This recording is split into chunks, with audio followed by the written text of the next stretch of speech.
I was going through this just enormous stack of legal rulings. We're talking about thousands of pages, really, from the last year or so. And there was this one phrase that just kept jumping out at me. Let me guess. It wasn't monopoly. No, it wasn't monopoly or illegal, although, I mean, those words are definitely in there a lot. No, it was a phrase that goes all the way back to 1776. No kings. No kings, exactly. You know, it turns out the American Revolution, it wasn't just about a tax on tea. It was about who had the exclusive right, the monopoly, to sell that tea. Right. It was a straight-up rejection of the British East India Company's monopoly. Mm-hmm. The whole founding ethos wasn't just, we don't want a monarch in a palace. Yeah. It was, we don't want autocrats of trade. Yeah. We don't want a single company, a single entity controlling the flow of goods or, in our case, information. And what we're seeing right now, sitting here in early 2026 and looking back at the absolute whirlwind that was 2025, it feels like a modern test of that exact principle. It's an unprecedented wave of rulings. What? We're talking about Google, Apple, Amazon, Meta, the giants. And for you listening to us today, you probably saw the headlines, Google is a monopoly, Apple sued, that kind of thing. Sure, big flashy stuff. Exactly. But today, the mission is to go past the headlines. We're not just going to say they got sued. We're going to get into the mechanics of it all. Because when you look at the sources, we've got rulings from Judge Mehta and Judge Brinkema, analysis from Yale, from Stanford, reports from the EU, you realize that the way these monopolies work isn't just about being big. No, it's about the plumbing. It's about the invisible wires that connect everything. Right. And to understand why all of this matters, we have to really get a handle on the core tension that's at play in all of these documents. For the last, 40 years, antitrust law has been obsessed with one single thing. Consumer welfare. Which 99% of the time just means, is the price low? Exactly. If the price is low, the consumer is happy, so there's no problem. That's the Robert Bork School of Thought in a nutshell. But the argument that's emerging from this entire stack of research is that big tech has completely broken that model. It's obsolete. The question isn't just, is it cheap? The question is this a natural monopoly that we just kind of have to live with? Or is it an unnatural one that is actively suffocating the next big idea?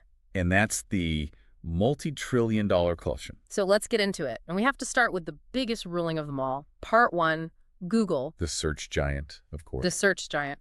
So the context is, it's September 2025. Judge Amit Mehta hands down his verdict about Google search. And, usually these legal documents are incredibly dry. Painfully dry. Right. But this one was a bombshell. It really was, because Judge Mehta explicitly ruled that Google is a monopolist and has acted illegally to maintain its monopoly. That's the guilty verdict everyone was waiting for. Okay, so guilty as charged. That seems pretty clear. But this is where the story gets really, really weird. This is the twist. This is the twist. Because if you were following the news back then, or, if you were an investor, you would have expected the hammer to drop. The Department of Justice, the DOJ, they were asking for a breakup. A full-on breakup. They wanted to chop up the empire, sell off Chrome, sell off Android. And their logic was pretty straightforward, wasn't it? Yeah, totally. They argued that because Google owns the browser that most people use, Chrome, and the mobile operating system most people use, Android, they can just steer all that traffic to their own search engine for free. While everyone else, like DuckDuckGo or Bing, has to fight for the scraps. Exactly. So the only way to really fix it, in the DOJ's view, was to break it apart. Take away those structural advantages. But Judge Mehta, he didn't do that. No, he really, really didn't. Google gets to keep Chrome, they get to keep Android, the whole structure stays.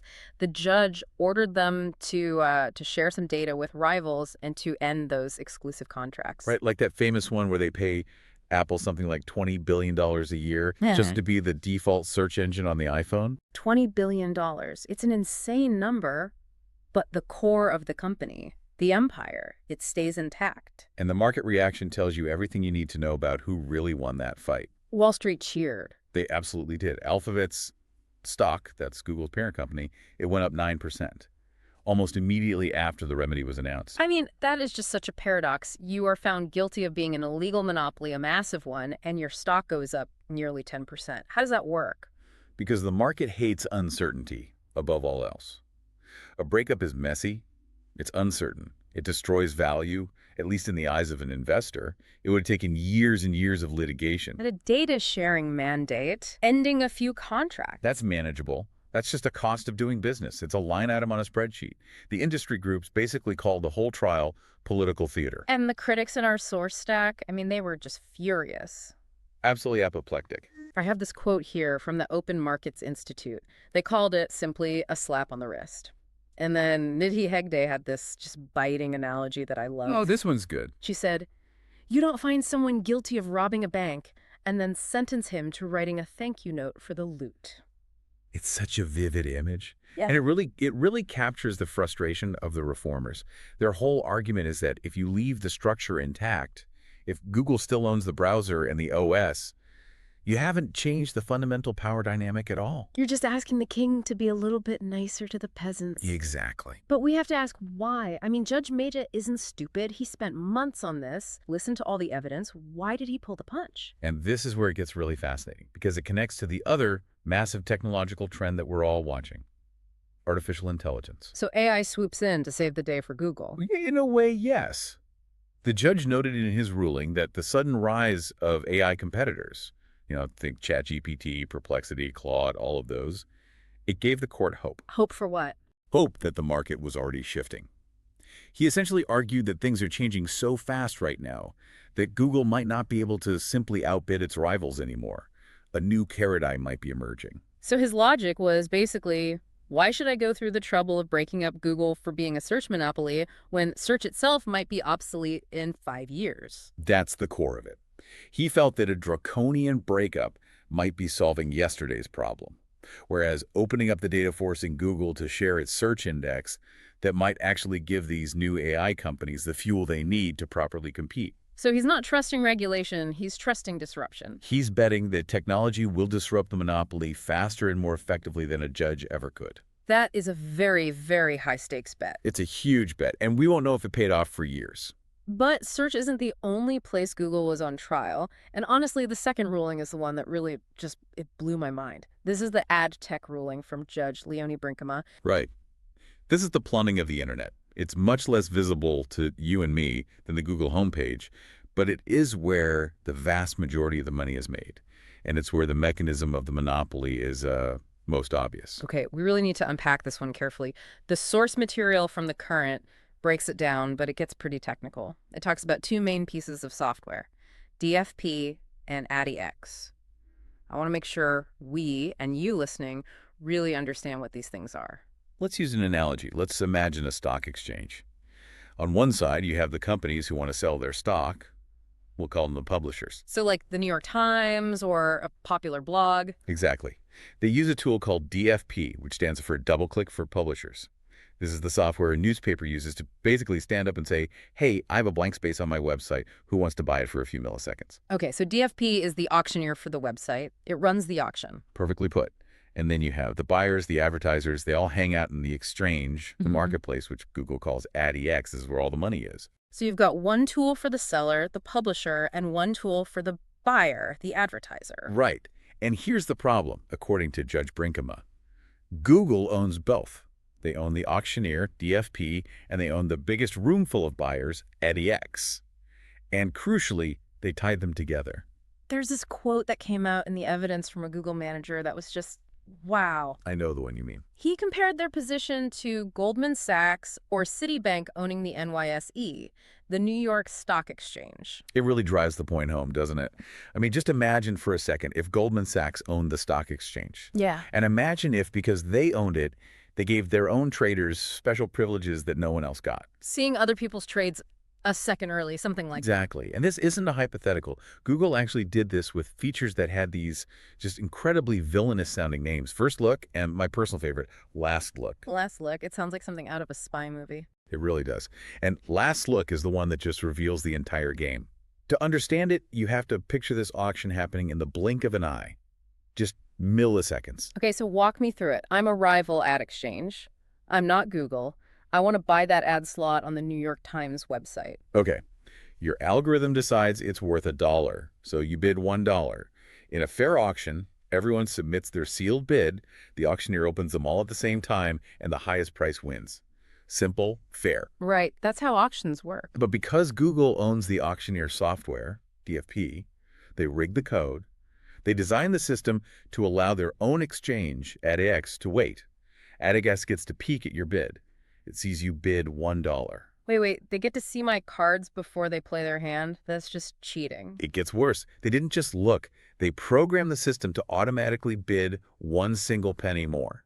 So their AdX system sees your $1 bid, and it automatically drops into bid for $1.01. So they weren't winning because they had better ads, or because they had better technology, or because they valued the ad space more. No. They were winning because they could see my cards and just bet a penny more every single time. Exactly.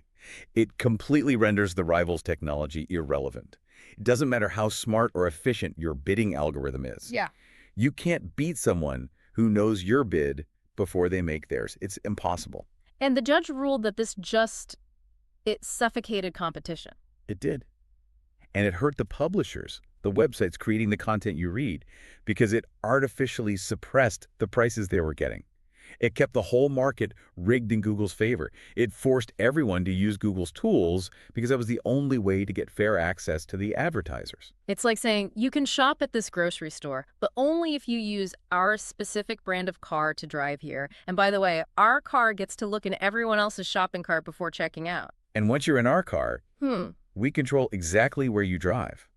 That's the essence of the ad tech monopoly finding. It wasn't about being better. It was about leveraging control of the infrastructure to systematically exclude everyone else. So in both of these huge cases, search and ad tech, we have the courts saying loud and clear, yes, this is a monopoly. But if Google controls the world's information, our next giant controls the device in your pocket. Part 2, Apple. The walled garden. The legal battles around Apple are just as intense, but the arguments are, they're a little different. With Apple, it's all about a really weird question. Who is actually allowed to complain? Right.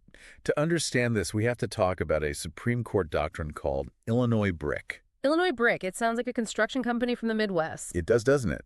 But it's actually a really important legal rule from the 1970s. The basic idea is this. In an antitrust case, only the direct purchaser of a product or service can sue for damages. Okay, explain that in plain English. Let's use a simple example, like a toaster. If a manufacturer rigs the price of a toaster, but they sell it to Walmart first, and then Walmart sells it to you, the consumer, cannot sue the manufacturer. But why not? I'm the one who paid the inflated price. I'm the one who got ripped off. Because you handed your money to Walmart. Walmart is the direct purchaser from the manufacturer. So according to Illinois Brick, Walmart has to be the one to sue. The whole idea was to prevent like 1 million different lawsuits and double dipping for damages. Okay, that's complicated, but I think I get it. So how does this apply to me buying an app on my iPhone? Well, this is the entire crux of the big case, Apple v. Pepper. Apple argues that when you buy an app, Apple is just an agent, a middleman. You are technically buying it from the developer. They're saying they're just the mall landlord. Or the credit card processor. Exactly. And if that's true, then you can't sue Apple if the price is too high, because you aren't the direct purchaser of Apple's service. The developers are. The developers are the ones paying Apple the 30% commission. So they're trying to hide behind the developers as a legal shield. That's the argument. But the plaintiffs, and so far the courts, are pushing back hard. They're arguing, no, wait a minute. I pay Apple. The charge on my credit card says Apple. Apple issues the receipt. Apple handles the refund. Apple is the one who can kick me off the platform if I break the rules. Apple is the retailer. It's a pretty compelling case when you put it like that. And this brings us to Ben Thompson's analysis on stratechery. He makes a really, really interesting point about who is actually getting hurt here. Thompson's point is that Apple's trying to have it both ways. They want the complete control of a retailer, but the legal liability of a simple agent. But his core economic point is that the 30% fee Apple charges, the famous Apple tax, is most likely internalized by the developers. Meaning the developers are the ones who end up eating the cost. Right. Think about it. If an app costs $10 and Apple takes $3, the developer only gets $7. Thompson argues that if that 30% fee didn't exist, the app might still cost $10, but the developer would keep all of it. So the developers are the ones who are directly harmed financially. But because Apple completely owns the customer relationship and the distribution channel, the developers have no choice.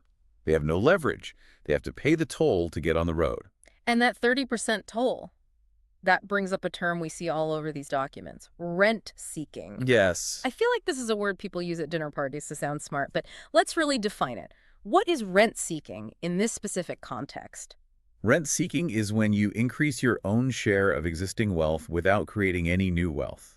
You aren't making the pie bigger, you're just figuring out how to take a bigger slice for yourself. You are making the product better, you're just standing at a gate collecting a toll. And the sources we looked at all point to 2016 as this major turning point for Apple on this front. You really have to look at the timeline. It's 2016. At that point, pretty much everyone in their target market who wants an iPhone essentially has one.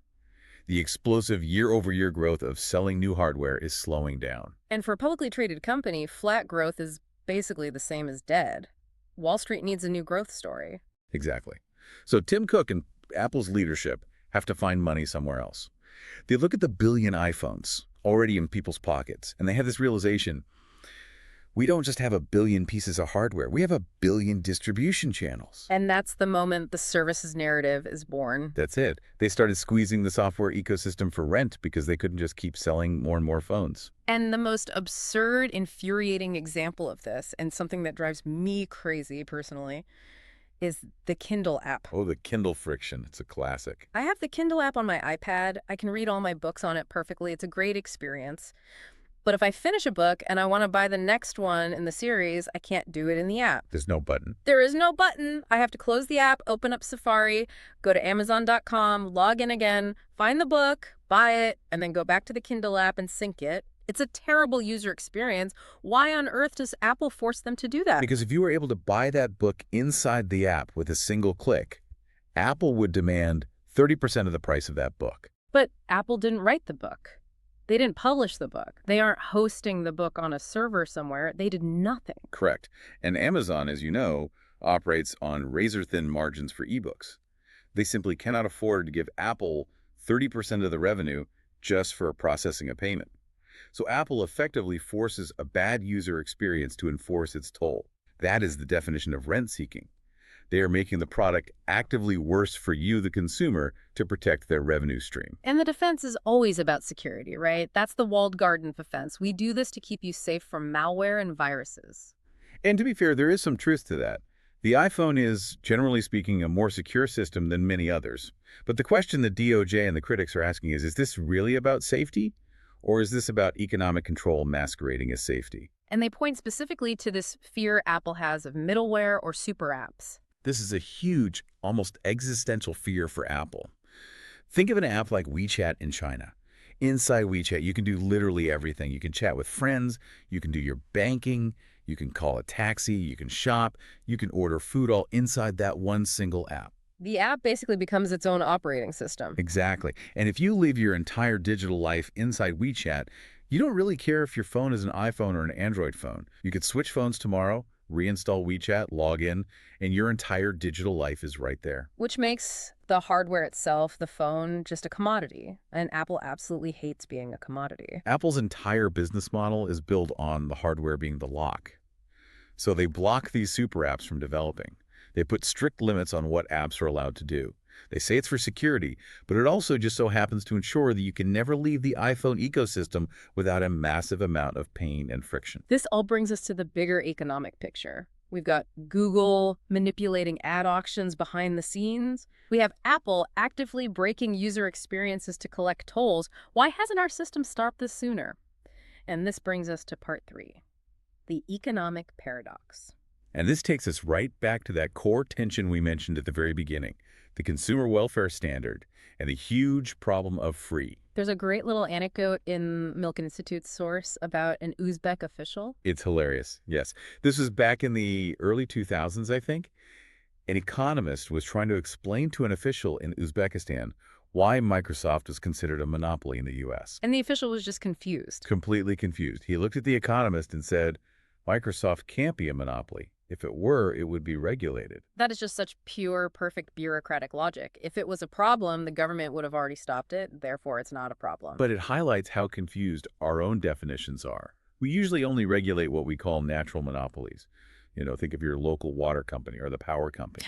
Right. It makes absolutely no sense to dig up all the streets and lay 5 different sets of water pipes to your house just so you can have competition. Exactly. It's a huge waste of resources. So as a society, we accept that there will only be one water company, but in exchange, the government gets to set the price they can charge. That's the deal. But big tech, they look and feel like utilities now. Everyone is Yeah. on Facebook because everyone else is on Facebook. That's a classic network effect. Right. And the sources we're looking at argue these are unnatural monopolies. They have the scale and the network effects of a utility, but they're completely unregulated. And the government is, frankly, terrified to regulate them like water companies because tech changes so incredibly fast. If you tried to set the price of a tweet or a Google search, you might just break the internet. You might. But here's the paradox. The price of a tweet is zero. The price of a Google search is zero. So if the consumer welfare standard only cares about low prices, Then there is no problem to solve. This is where the old antitrust laws just completely fall apart. How do you measure harm to a consumer when the product is free? and this is where the Stanford and Milken sources propose a really important paradigm shift. They say we have to stop looking at dollars and we have to start looking at data. Data is the new currency. Data is the currency. Yes. The service isn't free at all. There's a quid pro quo. You get free search. They get your data. And this introduces a concept from economics called the zero lower bound. Right. I remember this from econ class, but it was about interest rates. How does it apply here? Okay, think about it this way. In a normal market, if Coke and Pepsi are competing for your business, they might lower their prices to get you to switch. $2, then $1.50, then maybe 99 cents. So sure, a price war. Right. But Google can't lower the price of search below zero. They aren't going to start sending you a check every time you search for something. I wish they would. We all do. So because the price is stuck at that zero lower bound, the competition, or rather the exploitation, has to happen on other dimensions. Since they can't charge you more money and they can't charge you less, they charge you in data. So the price I pay in privacy goes up instead of the price in dollars. Exactly. In a truly competitive market, maybe I could choose a search engine that says, hey, we're also free, but we have a policy of deleting all your search history every single night. But if Google is the only real game in town, I have to accept whatever data harvesting policy they decide to implement. The harm isn't higher prices in dollars. It's the degradation of privacy. It's less innovation. It's what economists call stickiness or just plain old lock-in. So we need new rules, and it really looks like Europe is the place that's trying to write them. Part 4, the European Laboratory. Yes, the Digital Markets Act, or the DMA. This is Europe's big, ambitious attempt to finally rein in the gatekeepers. I love that term they use, gatekeepers. It so perfectly implies that there's a castle and there's a wall and they're the only ones with the keys. And the stated mission of the DMA is fascinating. It's not just about low prices. The two key goals are fairness and contestability. Contestability, that's a bit of a mouthful. It just means, is it actually possible for a new kid to enter the playground and have a fair shot? Can you challenge the giant? Or is the whole game rigged from the start so that the giant always wins? And how is that experiment going? Because from what I'm reading in this BUUC report, that's the big European consumer organization, it sounds like a complete mess. It is a game of whack-a-mole. That's the perfect analogy. The report shows just widespread malicious compliance from the tech giants. Malicious compliance. Give me an example. Okay, take scare screams. The DMA says Apple has to allow third-party app stores on the iPhone in Europe. Okay, fine, says Apple. But when you, the user, try to install one, Apple might show you a screen with these big, scary red warning signs, multiple pop-ups asking, are you sure? This could destroy your phone. Your private data is at risk. They make it so annoying and so scary that most people will probably just give up and stay inside the walls. Exactly. It's all about adding friction. They're complying with the letter of the law, but violating the spirit. But the biggest battleground, and the one that really illustrates this whole no kings theme, is the fight over fees. Specifically, Apple's new core technology fee. This one, I honestly had to read this twice to make sure I was understanding the math correctly. So Apple is allowing other app stores in Europe, but they've added a huge catch. A very, very expensive catch. Yeah. If you dare to step outside Apple's walled garden, they change the deal. They will charge you a core technology fee of 50 euro cents for every single annual install over a 1 million install threshold. Okay, let's just do the math on that because it's wild. Let's say I'm a student in my dorm room. I build a free app. It's a silly game or something useful. It goes viral. I get 2 million downloads in Europe in its first year. Congratulations on your incredible success. Thank you. Now what happened? Now you write Apple a check for €500,000. But the app is free. I haven't made a single cent of revenue. It doesn't matter. You owe the fee for the privilege of using the core technology of the iPhone install process. That is a bankruptcy machine. It's designed to kill small developers. It creates a massive, terrifying financial risk for virality. It's a tax on success. And the Yale analysis we have is just absolutely scathing about this. Yeah. They draw a really smart distinction between what they call a review fee and an access fee. Okay, what's the difference between the two? A review fee, they argue, actually makes sense. If Apple has to hire engineers to scan your app's code for viruses to keep the whole ecosystem safe, sure, you can charge for that labor. That's a real cost. But an access fee, just charging you for the right to exist on the platform. Yale argues the fee should be zero. Why zero? Because the app brings value to the phone. A phone with no apps is a useless paperweight. Apple benefits immensely just by having popular apps on the device. It's what makes people buy iPhones in the first place. Charging a rival app store to exist is like a shopping mall, charging customers a fee just for walking through the front door, on top of the rent that all the stores are already paying. The comparison they make in the paper to drive this home is to Microsoft and Huawei. Right. Think back to when Microsoft was desperately trying to get the Windows Phone off the ground, or when Huawei was building its own app store after the Google ban.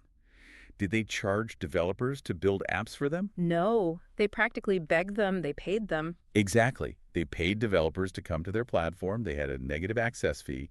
The fact that Apple can get away with charging such a punitive fee proves, beyond a shadow of a doubt, that they have monopoly power. They can charge for something that their struggling competitors have to pay to give away. So Europe is trying to fight these fees, but it just seems like the companies are always one step ahead with a new loophole. But the stakes here, they aren't just about whether I pay 50 cents for an app. The whole conversation gets much, much darker when we look at the social impact. Part 5, Beyond Economics. This is where we leave the wallet and we start talking about the mind. We really need to talk about dangerous designs and democracy. We have a report here from an organization called Issue 1, and the title is Dangerous by Design. And it does not pull any punches whatsoever. No, it makes a very explicit and shocking comparison. It compares the tactics of social media companies to big tobacco and the opioid manufacturers. That is a very, very heavy comparison. It is. They call it the addiction playbook. Mm-hmm. The core argument is that these platforms, TikTok, Instagram, YouTube, are intentionally designed to be addictive. They use engineering tricks like variable rewards, infinite scroll, constant notifications. These aren't accidents. They are hacks into our brain's dopamine systems. And they are being targeted directly at children. The statistics on this are just terrifying. Yeah. The report cites that 57% of teen girls now feel persistently sad or hopeless. And they link that directly to the design of these platforms and the social pressures they create. Yeah. But it goes beyond just mental health. It fundamentally affects our national security and democracy itself. The report has this line that just stuck with me. It says, democracy only works with a high degree of trust in shared facts. And the algorithms on these platforms are designed to destroy shared facts. They are optimized for one thing and one thing only: engagement. And what is the most engaging content? Outrage, polarization, conspiracy theories. If you want to keep someone glued to the app, you don't show them a nuanced, boring policy debate. No, you show them something that makes them angry. And that drives us further and further into our own echo chambers until we can't even agree on basic reality anymore. And because of Section 230, that's the U.S. law that protects these platforms from liability for the content their users post, they are largely untouched. We regulate cars for safety. We regulate food for safety. We regulate airplanes. If a car company sold a car that exploded 57% of the time it was driven, they'd be shut down in a day. But these social media products that are having demonstrable negative effects on society, largely unregulated. But there's another angle to this democratic threat that I found really compelling. It comes from the tech policy press source. Yeah. And it talks about the censorship power of duopolies. Oh, the ice block story, yes. Yeah. This is such a fascinating case study. A few years ago, developers created these apps like IceBlock and Red Dot. And these were essentially tools for citizens and activists to track and report sightings of ICE agents, immigration, and customs enforcement. Right. Now, I want to be really clear here. Whether you support ICE or you oppose ICE, that's a political stance. This isn't about the politics of immigration. This is about the tool. Exactly. The Trump administration at the time put pressure on Apple and Google to remove these apps from their stores. And they did. They cave. They did. They cited some vague safety concerns, but the timing was, let's say, highly suspicious. And the point the author makes is that it's not about whether the app was good or bad. It's about the fact that two companies, just two, Apple and Google, control 99% of the smartphones in America. It is the single chokehold.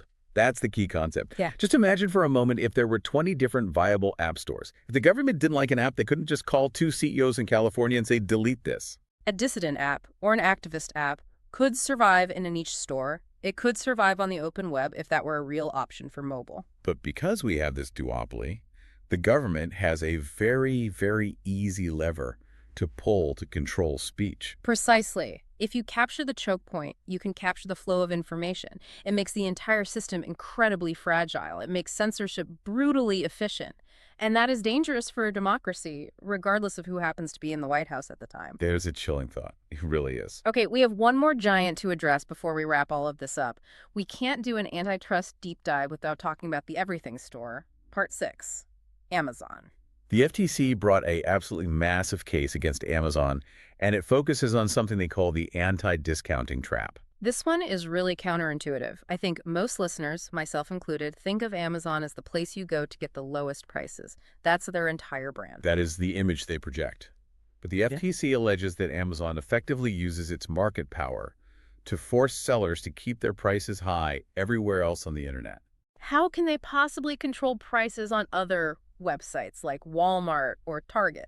It all comes down to the buy box, Yeah. that little yellow button that says add to cart. The golden button. The golden button. If you're a third-party seller on Amazon, something like 90% of all your sales come from winning that button. If you lose the buy box, you are effectively invisible on the platform. Okay. So what's the trap? Amazon's algorithms are crawling the entire web, constantly looking at prices. Let's say you sell a specific brand of coffee maker. You list it on Amazon for $50, but you also want to list it on Walmart.com. And because Walmart charges you, the seller, lower fees, you decide to list it there for $45. That just sounds like good, healthy competition. You're passing the savings on to the consumer. It should be. But Amazon sees that lower price on Walmart, and their algorithm automatically punishes you. They strip you of the buy box on Amazon. They bury your listing deep in the search results where no one will ever find it. And since Amazon is where most people start their shopping journey, You cannot afford to be buried on Amazon. It is financial suicide for your business. So as a seller, you're faced with two choices. You can pull your cheaper listing from Walmart, or you can raise the price on Walmart back up to $50 to match the Amazon price. so the end result is that prices stay artificially high across the entire internet just to satisfy Amazon's algorithm. That is the core of the FTC's allegation, that Amazon's monopoly power isn't actually lowering prices for consumers anymore.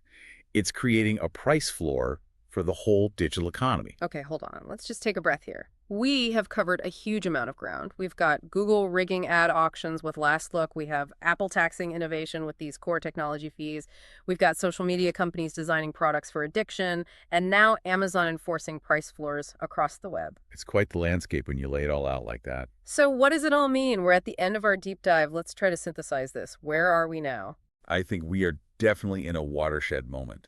There's no other way to describe it. The courts have finally caught up. They have identified the monopolies. Judge Mehta said it as clearly as possible. Google is a monopolist. That by itself is a huge legal victory that was decades in the making. But the remedies, that seems to be the really hard part. That is the whack-a-mole problem we talked about. It's the core challenge. You tell Apple to open up its app store. They invent a punitive core technology fee. You tell Google to stop its exclusive contracts. They just find new ways to leverage their massive data advantage. Regulation moves at the speed of law. And tech moves at the speed of light. And AI moves even faster than that. And that is the wild card in all of this. The judge, Judge Mehta, spared Google a full breakup, specifically because of the promise of AI disruption. But we have to seriously consider the possibility that AI might just entrench these giants even further. Because who has the most data to train the AI models? Google and Meta. And who has the custom chips and the massive cloud infrastructure to run them? Amazon and Microsoft. So we might just be trading a monopoly of search for a monopoly of intelligence. It's a very real possibility. Which brings us to the future. Is this, as some of the sources say, a once-in-a-generation opportunity to reset the open web? I think it is. I really do. That no kings ethos is reawakening. You're seeing a real push for open protocols, for interoperability, for breaking down the walled gardens. But it is going to be a long, long fight. It's a legal fight, it's a technical fight, and it's a political fight. I want to leave you, our listener, with one final thought. Yeah. We've talked about data as the new currency. We've talked about rent seeking. We've talked about gatekeepers. Go on. If these platforms are, in fact, the new utilities of modern life, if you can't really function in society without a smartphone, without search, without online shopping, and we are all paying for them with our data, are we still citizens? Or are we serfs? That is the provocative question, isn't it? I mean, really think about it. Are we living in a new kind of digital feudal system? We till the land, we create the data, we post the photos, we write the reviews, we train the AI, and the kings of tech, the gatekeepers, they take the harvest, they monetize it, and in exchange, they offer us protection inside their shiny, convenient, walled castles. Safety and convenience. It's a classic feudal trade-off. You give me your freedom, or in this case, your data, and I give you walls to keep out the bandits and the viruses. Exactly. And if the American ethos, the ethos that started this whole deep dive, is truly no kings, then we have to ask ourselves a really hard question. What does the next revolution look like? Is it a legal revolution in the courts? Is it a technological one, building something new? Or does it just mean finding a way to live a meaningful life outside the castle walls? Perhaps it has to be all three. That is where we will leave it for today. A huge thank you to all the experts and reporters whose work we pulled from Stratechery, Tech Policy Press, the Open Markets Institute, Yale, Stanford, all of them. This was a heavy one, but a really important one. Keep questioning. See you on the next deep dive.